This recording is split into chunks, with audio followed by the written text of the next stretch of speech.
కేంద్రంలోని ఎన్డీఏ ప్రభుత్వం ఏ క్షణమైనా కూలిపోవచ్చంటూ సంచలన వ్యాఖ్యలు చేశారు కాంగ్రెస్ నేత రాహుల్ గాంధీ. ఎన్డీఏ కూటమిలోని నేతలు కొంతమంది తమతో టచ్ లో ఉన్నారన్నారు. ఆంగ్ల పత్రికకు ఇచ్చిన ఇంటర్వ్యూలో ఆయన ఈ వ్యాఖ్యలు చేశారు. నరేంద్ర మోదీ నేతృత్వంలోని కూటమి ప్రభుత్వం మనుగడ కోసం ఇబ్బంది పడే అవకాశం ఉందన్నారు.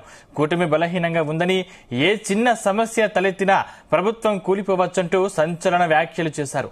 అదే జరిగితే ఓ మిత్రపక్షం మరోవైపు తిరగక తప్పదన్నారు. రాహుల్ గాంధీ చేసిన ఈ వ్యాఖ్యలు ఇప్పుడు ప్రాధాన్యాన్ని సంతరించుకున్నాయి.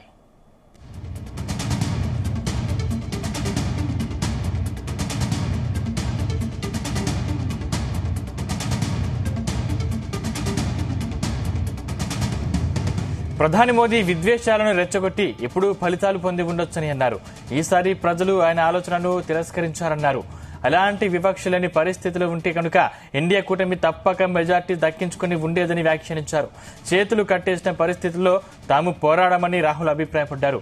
ఆ సమయంలోనూ ప్రజలు ఇండియా కూటమికి మంచి స్థానాలు ఇచ్చారని వ్యాఖ్యానించారు. బీజేపీ 10 ఏళ్లుగా అయోధ్య గురించి మాట్లాడుతూ వస్తోందని, కానీ అదే అయోధ్యలో ఆ పార్టీ ఓడిపోయిందని రాహుల్ గుర్తు చేశారు.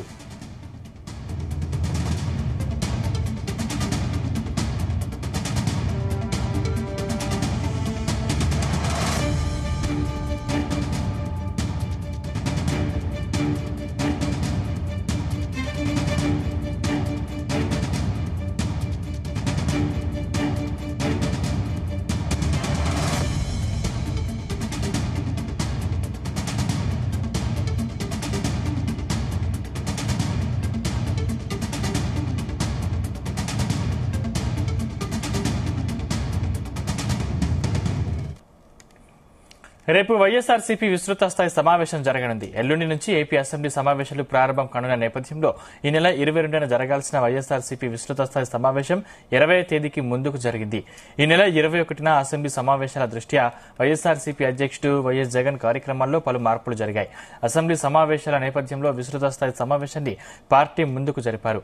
ఈ నెల 22కు బదులుగా ఈ నెల 20నే విస్తృత స్థాయి సమావేశం నిర్వహించనుంది. ఇటీవల ఎన్నికల్లో గెలుపొందిన ఎమ్మెల్యేలు, పోటీ చేసిన అభ్యర్థులు ఈ సమావేశానికి హాజరవుతారు. అలాగే పార్లమెంటు నియోజకవర్గాల్లో పోటీ చేసిన అభ్యర్థులు ఈ సమావేశంలో పాల్గొంటారు. పార్టీ అధ్యక్షుడు వీరికి దిశానిర్దేశం చేయనున్నారు. భవిష్యత్తులో ఎదురయ్యే సమస్యలు, వాటిని ధీటుగా ఎదుర్కోవడంపై వ్యూహరచన చేయనున్నారు. మరోవైపు ఇవాళ తలపెట్టిన పులివెందుల పర్యటనను వైఎస్ జగన్ వాయిదా వేసుకున్నారు. రేపు పార్టీ విస్తృత స్థాయి సమావేశం దృష్ట్యా ఈ నిర్ణయం తీసుకున్నట్టు వైసీపీ వర్గాలు చెబుతున్నాయి.